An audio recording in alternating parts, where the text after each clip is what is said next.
একজন বয়স্ক রাজমিস্ত্রি তার কাজ থেকে অবসর নিতে চাইল।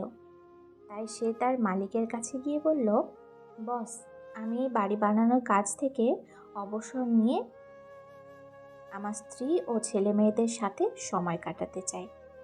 তার মালিক এতে কিছুটা দুঃখ পেল, কারণ সে ছিল সবচেয়ে দক্ষ রাজমিস্ত্রি।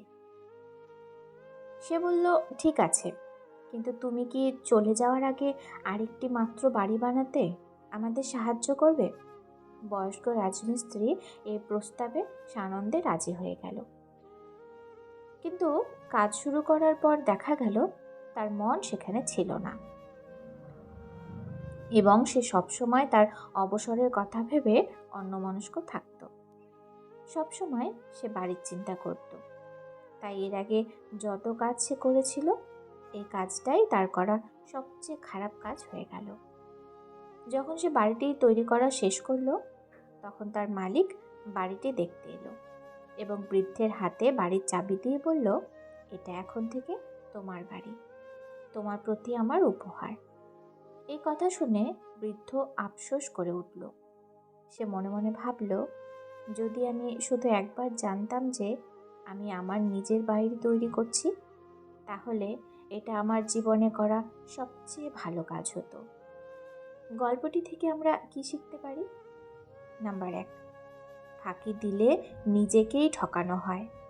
নাম্বার 2, কোনো কাজকেই ছোট করে দেখা উচিত নয়। নাম্বার 3, সমস্ত কাজে ধৈর্য রাখা উচিত। নাম্বার 4, প্রতিটা কাজে নিজের সেরাটুকু দেওয়ার চেষ্টা করা উচিত। জীবন স্ক্রিপ্টেড নয়, যে যেমনটা চাইবে ঠিক তেমনটাই হবে। জীবনের গল্পে ওঠাপড়া থাকবেই।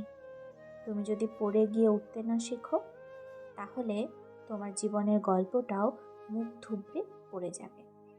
সমস্যাকে দেখে ভয় পেও না। সমস্যা আছে বলেই তোমার জীবনে জেতার সম্ভাবনা আছে।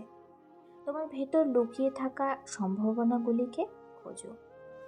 হয়তো তুমি সেই যাকে পৃথিবী খুঁজছে। তুমি নীরব মানে এই নয় তুমি নিষ্ক্রিয়। ঝড়ের আগে নিস্তব্ধতা ঝড়ের পূর্বাভাস দেয়। নিজের জীবনের খুশির কারণ নিজে হও। অন্যকে খুশির কারণ বানালে সেও দুঃখ দিয়ে চলে যাবে। কখনো কি ভেবেছ, কিছু মানুষ কেন যা চায় তাই পায়, আর কিছু মানুষ অনেক কষ্ট করার পরও কিছুই পায় না? এর কারণ লক্ষ্য। কিছু লোকের লক্ষ্য আছে, কিছু লোকের নেই। লক্ষ্য থাকলে অর্জন করতে পারবে, লক্ষ্য না থাকলে কিছুই পাবে না। লক্ষ্যে পৌঁছাতে হলে আমাদের পরিকল্পনা দিয়ে তৈরি গাড়িতে চড়তে হবে। এটার ওপর আমাদের পূর্ণভাবে বিশ্বাস রেখে নাছোড়বান্দার মতো এগিয়ে যেতে হবে। এটা ছাড়া সাফল্যের আর কোনো পথ নেই। কখনো না পড়ে যাওয়ার মাঝে বীরত্ব নেই। পড়ে গিয়ে আবার উঠে দাঁড়ানোর মাঝেই সত্যিকারের বীরত্ব লুকিয়ে আছে।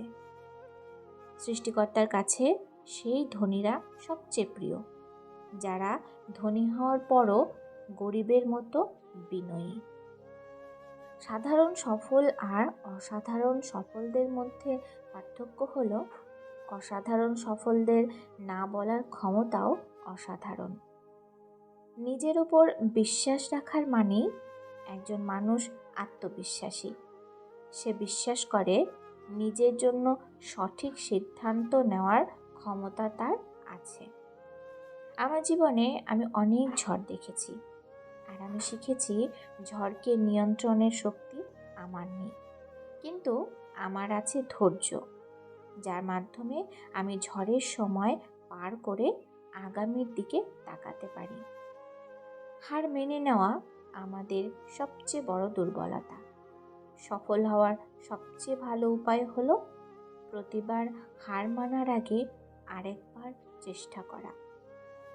অর্থ আমাকে আত্মবিশ্বাসী করেনি, আমার আত্মবিশ্বাস আমার কাছে অর্থ এনে দিয়েছে। চেষ্টা সর্বদা সুখ বয়ে আনবে না, কিন্তু চেষ্টা না করলে আপনি কখনোই সুখী হবেন না। আপনি যদি গরিব হয়ে জন্ম নেন তাহলে এটা আপনার দোষ নয়, কিন্তু যদি গরিব থেকেই মারা যান তবে সেটা আপনার দোষ। ভিডিওটি এই পর্যন্তই। যদি ভিডিওটি ভালো লাগে লাইক কমেন্ট করুন আর চ্যানেলটি সাবস্ক্রাইব করে বেল আইকন বাজিয়ে দিন। ধন্যবাদ।